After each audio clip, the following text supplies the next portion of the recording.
tahun, usia kamu 18 tahun.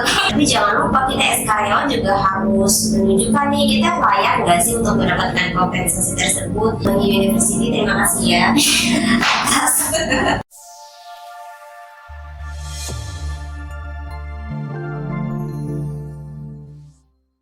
Halo, sobat Semanggi University. Oke, kali ini kita balik lagi nih di Sesak Bedah Buku bersama ciwi-ciwi cantik. Saya Rati dan Saya Bunga Sati. Oke, nah Kak Tania ini adalah admin di Kocok Jakarta. Jadi kita masih inline untuk mempelajari bab peradministrasian. Ya Kak, boleh kali ini kita akan membahas apa nih? Kita akan bahas di buku Bisnis dalam Perspektif Ilmu Administrasi di bab 8 yang berkonteskan fungsi sumber daya manusia dalam bisnis. Oke, sumber SDM dalam bisnis. Kita kan memang nggak akan jalan ya di dunia ini tanpa adanya SDM. Oke, lanjut gimana nih Kak? Kalau setelah membaca bab 8 ini, apa yang udah ditangkap, ilmu apa yang sudah diserap dan siap untuk diaplikasikan?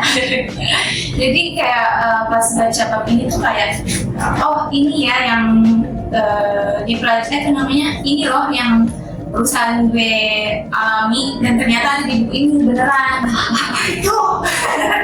Itu tentang bagaimana kita meningkatkan sumber daya manusia di dalam orang-orang yang berbisnis gitu. Jadi kayak ada rekrutmen secara internal maupun eksternal. Itu juga aku baru dengar sih, maksudnya internal itu kayak orang yang sudah bekerja di perusahaan dan ditingkatkan, kayak dipilih sama atasan-atasan, kayak dia bisa nih untuk naik posisinya atau Promosi.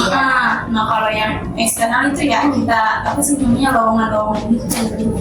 Itu aku baru dengar banget, rekrutmen secara internal maupun eksternal. Karena biasanya tahunya ya ini naik posisi, ya ini apa merekrut orang. Oke, menarik ya. Jadi ternyata rekrutmen itu gak cuma ketika kita mengambil orang baru dari luar. Jadi yang namanya ternyata promosi itu termasuk dari bagian rekrutmen tapi internal gitu. Oke, lanjut Kak.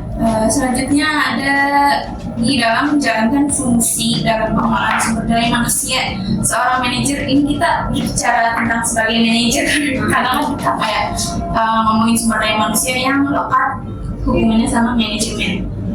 Nah, tentang peningkatan sumber daya manusia itu bisa dilakukan dengan adanya kesadaran bahwa perusahaan tidak hanya berhak untuk memanfaatkan kemampuan dan keterampilan, tapi perusahaan juga berkewajiban mengembangkan kompetensi dan potensi dari keterampilan karyawannya. Misalnya kayak kita ini kan bisa aja kerja aja, nggak perlu ada bedah buku, nggak perlu ada kita memperkenalkan produk kita. Nah itu salah satu upaya perusahaan kita untuk mengembangkan potensi dan keterampilan karyawannya.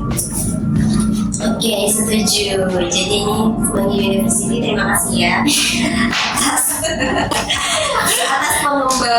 pengembangannya untuk diri masing-masing staffnya nih. Jadi kita kan kayak nggak cuma kerjanya doang, tapi kita smart. Bener gitu, kita jadi lebih terpacar karena kita memang smart, karena berarti untuk smart gitu ya. Apa yang di dalam diri kita belum keluar ternyata bisa keluar pas udah ada kayak program-program. Iya, setuju banget. Soalnya kalaupun kita membiarkan SDM kita itu nggak mau berkembang atau stuck di situ-situ aja, kita pun akan misalnya kita mau as manager ya, atau yang punya bisnis gitu, kita pun akan susah gitu untuk mengembangkan bisnis kita karena kemampuan SDM kita segitu-gitu aja. Bagaimana kita mau ekspansi bisnis kita, jadi nggak mungkin bisa. Dan ini salah satunya cara untuk ekspansi atau mengembangkan, memajukan, mensejahterakan SDM, dan termasuk itu dengan mengadakan pengembangan diri untuk SDM kita. Oke. Kan banyak juga bisnis yang berkembang karena ide karyawannya, nggak cuma yang punya doang menyumbang ide, tapi kan ada orang di bawah-bawahnya yang menyumbang ide dan berkembang jadi satu dan sangat banget gitu. Iya betul. Nah next apa lagi nih Kak? Selanjutnya adalah penilaian kinerja. Jadi perlu banget untuk penilaian kinerja dari manajer ke karyawannya, karena pengukuran kinerja karyawan ini bermanfaat baik bagi karyawan maupun bagi manajer. Nah, karyawan sebagai manajer menilai karyawan untuk tahu gimana sih nilai karyawannya gitu. Terus kalau misalnya dari karyawan untuk tahu diri sendiri, oh gue kurang di sini, berarti bisa ningkatin di bagian ini. Oh gue di bidang ini ada kekuatan dan atau kompetensi yang belum gue keluarin ya, jadi bisa dikeluarin gitu. Jadi perlu banget penilaian kinerja kayak itu kita kalau misalnya kita ke diri kita sendiri kayak introspeksi. Iya, introspeksi ini di bagian pekerjaan. Jadi penilaian kinerja ini bermanfaatnya untuk dua pihak gitu. Jadi dari kita maupun atasan kita. Jadi kita jadi punya kacamata depan belakang gitu. Jadi mata kita diubah cuma di depan aja. Ya ini penting banget. Benar tadi buat evaluasi, soalnya buat diri kita. Sebenarnya evaluasi itu juga diperlukan oleh atasan kita atau kita as manager gitu, untuk mengevaluasi SDM kita. Karena kita dibalik lagi.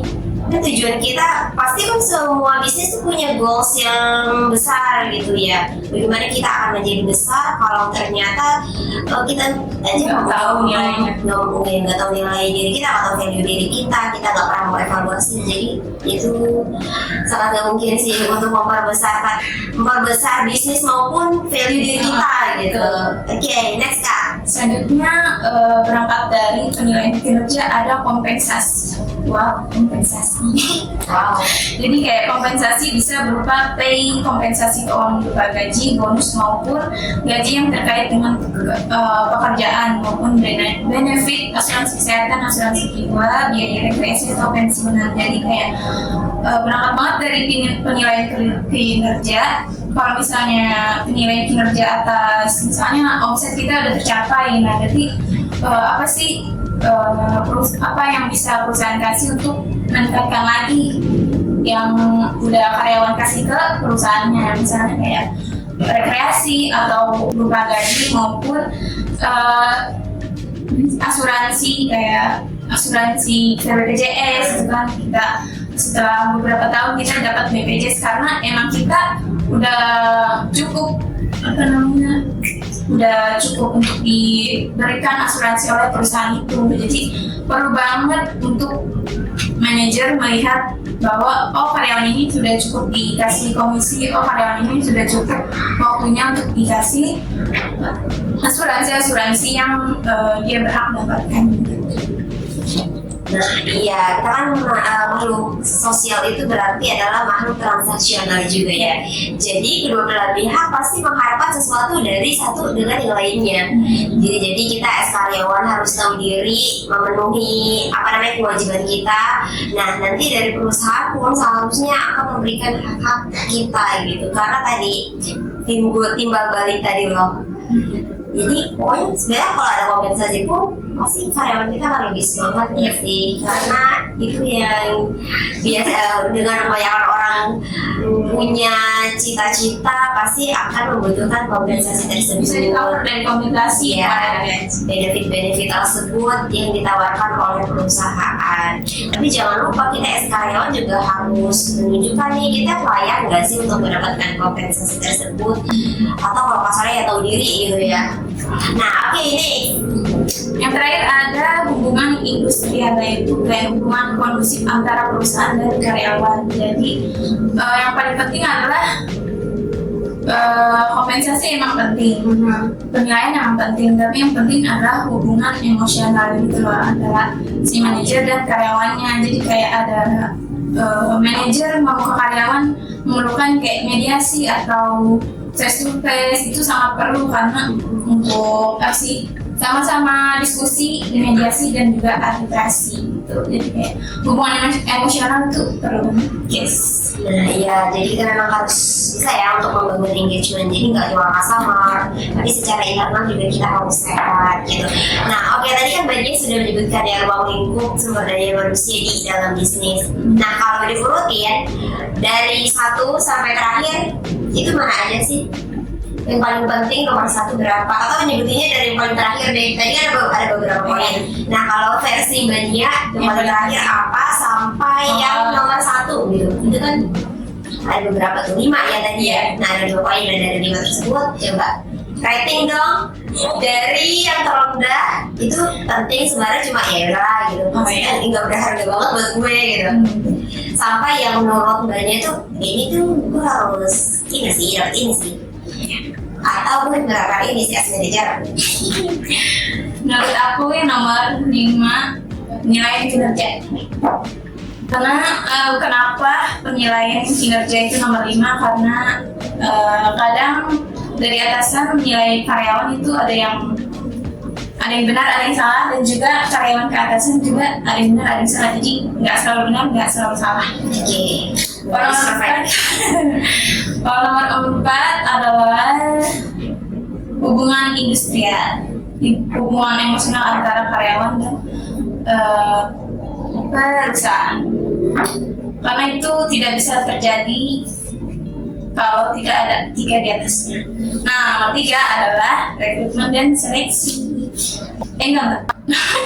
Nomor 3 adalah pelatihan dan pengembangan.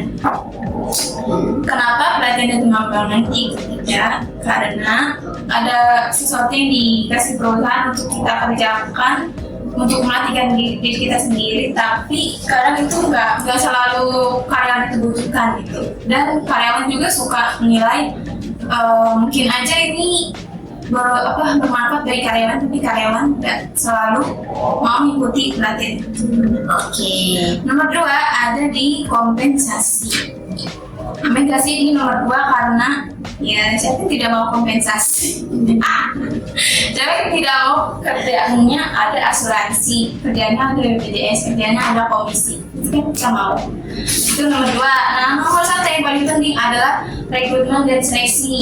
Tidak akan terjadi keempat ke belakangnya itu kalau tidak ada rekrutmen dan seleksi. Jadi perlu banget di awal adalah rekrutmen yang benar-benar gitu. Jadi bukan kayak